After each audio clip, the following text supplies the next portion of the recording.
কথা বলতে চাচ্ছিলাম, তাহলে নামাজের ভিতরে দাঁড়াইয়া আমাদের মন খালি ছটপট করে, দুনিয়াবি নানান কথা নামাজে মনে হয়, কথা কোন ঠিক কিনা?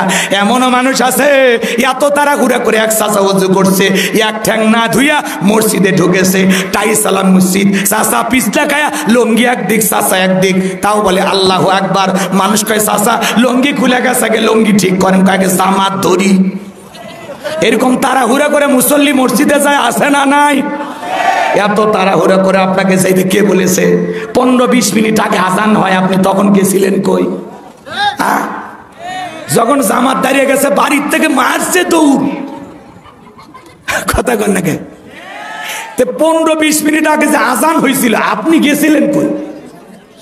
আবার ওযুখানায় যায় পেছন থেকে লোকজন ভিড় করে আর বলে ভাই তাড়াতাড়ি ওযু করেন, পেছনে অনেক লোক দাঁড়িয়ে আছে, আছে না নাই?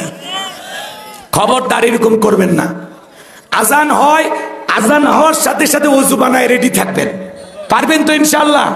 ভালো করে বুঝবেন। অনেক মানুষ তাড়াহুড়ো করে নামাজ আদায় করে। এ বাজান গো আমার, এমনও মুসল্লি আছে ইমাম সাহেব আর মুসল্লি জোহরের 4 রাকাত সুন্নতের নিয়ত বেঁধেছে, ইমামের 2 রাকাত হওয়ার আগে মুসল্লি 4 রাকাত শেষ। হুজুর এইবার জিজ্ঞাসা করছে চাচা মিয়া আমার 2 রাকাত হয় না, আপনার 4 রাকাত। বলে হুজুর আপনাদের চর্চা কম। হুজুরেরই চর্চা কম, চাচার চর্চা বেশি। এক মুরব্বী চাচা দেখি নামাজের মধ্যে দাঁড়া খালি মুখ নড়তেছে, খালি মুখ নাড়াইতেছে। নামাজ শেষে জিজ্ঞাসা করলো চাচা মিয়া কোন সূরা পড়লেন যে এই সূরের ভিতরে এত মাখরাজ, যেভাবে আপনি মুখ নাড়লেন দাঁত যে খুলে পড়েনি, ভাগ্যবান আপনি। কোন সূরা তিলাওয়াত করছেন বলেন, যে সূরাতে মুখের অঙ্গভঙ্গি এরকম হয়। তখন বলতেছে বাবা আমি তো নামাজের সূরা কারাত কিছু জানি না, তো নামাজের ভিতরে দাঁড়া দেখে মানুষ মুখ নাড়ায়, তো মানুষের মুখ নাড়ানাড়ি দেখে আমি চিন্তা করলাম আমি এমন ভাবে নাড়াবো যাতে মানুষ বুঝতেই না পারে যে আমি কিছুই জানি না। কথা কোন আছে না নাই? অনেক মানুষ দেখবেন নামাজের মধ্যে দাঁড়ায়া এদিক ওদিক তাকায়, মানে নামাজে কোনো মনোযোগই নাই। লুঙ্গি ঠিক করিচ্ছে, দাড়ি চুলকেছে, টুপি ঠিক করিচ্ছে, আবার কেউ মোবাইল রিসিভ করে বলে হ্যালো 2 রাকাত চলতেছে। এমন মুসল্লিও আছে নামাজ পড়তে পড়তে ফোন রিসিভ করে। আল্লাহ আমাদের হেদায়েত দান করুন, জোরে বলুন আমিন। ভাই নামাজ পড়বো একমাত্র কার জন্য? এই যে সামনে রমজান মাস আসতেছে, প্রত্যেকটা মসজিদে মনে হয় নামাজের প্রতিযোগিতা শুরু হয়ে গেছে। প্রতিযোগিতা বোঝেন না? 2 মসজিদের মুসল্লি এক জায়গায় বাজার এসে গল্প করে, কয় দোস্ত তোমাদের প্রথম তারাবি কয় মিনিট?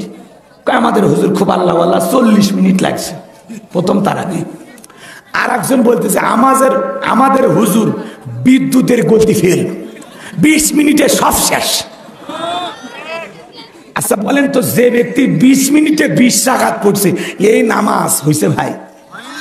কথা কন। অনেকে আবার কবে নামাজ কবুল করার মালিক আল্লাহ।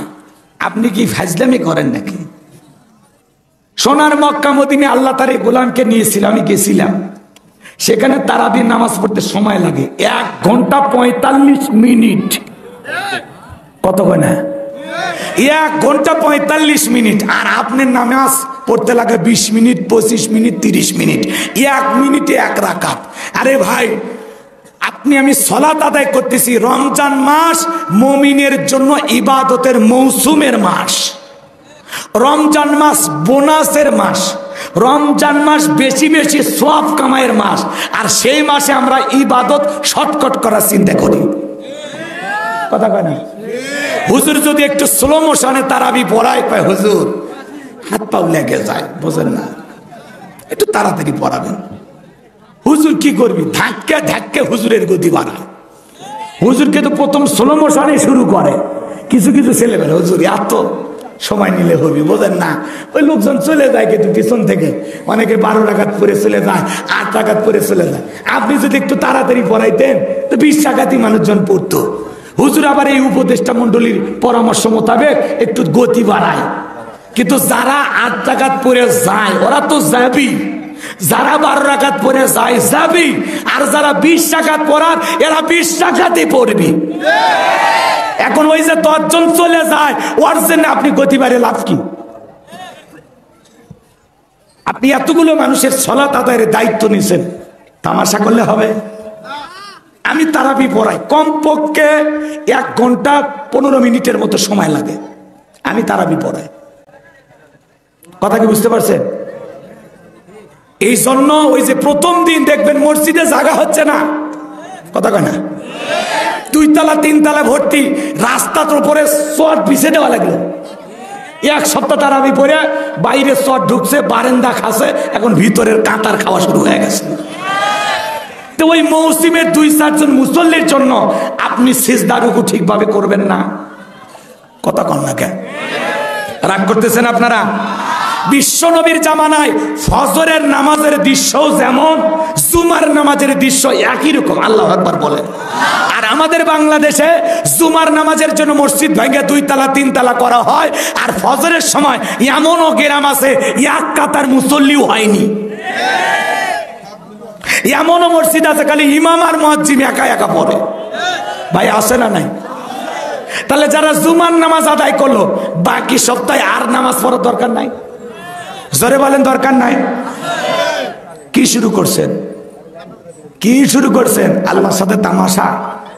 মাঝে মাঝে যাবেন আর মাঝে মাঝে যাবেন না, তাও খালি 2 রাকাত পড়বেন। যান মানে 2 রাকাত ফরজ পড়া শেষ, মসজিদে মানে ভূমিকম্প শুরু হয়ে গেছে। কথা কন? আপনাদের এলাকায় হয় কিনা জানি না, মাত্র 2 রাকাত, মানে 2 রাকাত পড়ার আগ পর্যন্ত আটকে রাখতে পারবেন। হুজুর আধা ঘন্টা বয়ান করলে থামে থাকবি, বুঝেননি? তারপরে হুজুর 2 রাকাতে যতক্ষণ পারে সময় দেবে, কিন্তু সালাম ফিরানো শেষ আর বাড়ি হওয়া শেষ। কথা কন? আল্লাহ যেন আল্লাহকে রাজি খুশি করার উদ্দেশ্যে আমাদের ইবাদত গুলো করার তৌফিক দান করেন। জোরে বলেন আমিন। আরো জোরে বলেন আমিন। রসুল কিভাবে নামাজ পড়তেন, সাহাবায়ে কেরাম কিভাবে পড়লেন, সেইভাবে আপনাকে আমাকে নামাজ পড়তে হবে। নবীজির এমনও সাহাবী ছিল 2 রাকাত নামাজ সারা রাত ধরে পড়ছে। আল্লাহু আকবার বলবেন না? আর আপনি আমি 2 রাকাত 2 মিনিটে খালি সিজদা মারতেছি, মানে 2 রাকাতের 4 সিজদা একবারে মারলে আরো ভালো হয়। আছে না নাই? এ আমার ভাইয়েরা, নওগাঁ জেলার বাবাজিরা, শেষ কথাটা আপনাদের উদ্দেশ্যে সালাতের ব্যাপারে বলে যায়। নামাজের ওয়াজ 2-3 ঘন্টা শেষ হবে না, আরো কয়েকটি পয়েন্ট আছে আমাকে বলতে হবে, সময় বড় কম, ফুরিয়ে আসতেছে আমার দম। আমি যে কথা বলতে চাই, রাত্রি 10টার দিকে একটা ফাঁসির আসামিকে যদি বলা হয় রাত 12টায় আপনার ফাঁসি, লোকটা যদি ইমানদার হয়, 2 রাকাত নামাজ যদি আদায় করে, ওই নামাজ হবে জীবনের শেষ নামাজ। কথা বলেন ঠিক কিনা? ওই নামাজ হবে জীবনের সবচেয়ে ভালো নামাজ। ফাঁসির আসামি যেমন জীবনের শেষ মনে করে নামাজ আদায় করে, আপনি আমি যখন জোহরের সালাত আদায় করব, মনে মনে ভেবে নেব এই জোহরের নামাজ আমার জীবনের শেষ নামাজ, আসর পর্যন্ত নাও বেঁচে থাকতে পারি। কথা কোন ঠিক কিনা? আসরের নামাজ আদায় করব আর মনে মনে ভাববো এই আসরের নামাজ আমার জীবনের শেষ নামাজ। আপনি আমি যখন সালাত আদায় করার জন্য দাঁড়িয়ে যাব, মনে মনে এই ভয় টানবো, আমি নামাজ আদায় করতেছি, আমার আল্লাহ আমাকে দেখতেছেন। আপনি আমি নামাজ আদায় করব আর মনে মনে খেয়াল করব, আমি নামাজ আদায় করতেছি, আমার আল্লাহ আমার সামনে দাঁড়িয়ে আছেন। আল্লাহর ভয়ে ধীরস্থির ভাবে সুন্দরভাবে রুকু সিজদা করে লম্বা সময় নিয়ে কারা কারা সালাত আদায় করতে রাজি, 2 হাত তুলে আল্লাহকে দেখা। আল্লাহকে সন্তুষ্ট করার উদ্দেশ্যে আমাদের সালাতগুলো যেন আল্লাহ আদায় করার তৌফিক দান করেন। জোরে বলেন আমিন। আজ থেকে নামাজি হব তো ইনশাআল্লাহ। এরপরে